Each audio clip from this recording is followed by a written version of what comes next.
Story title: The Magical Paintbrush of Lila. Story: In a small, colorful village, there lived a little girl named Lila. She loved to draw on paper, walls, and even on sand. But her family was poor, and she didn't have any real paints or brushes. One sunny morning, while helping her mother collect water from the river, Lila saw something sparkling under the water.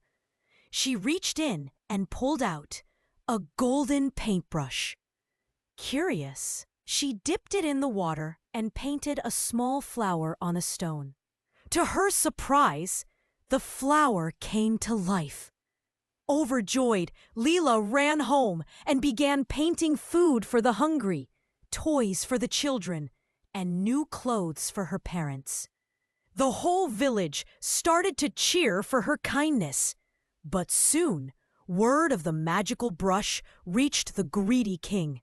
He sent his soldiers to take Lila to his palace.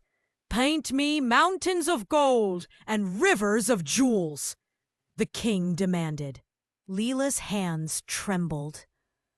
She painted, but instead of gold, she painted a giant rainbow that wrapped around the sky and shined over the village. The king was angry. "You disobeyed me," he shouted.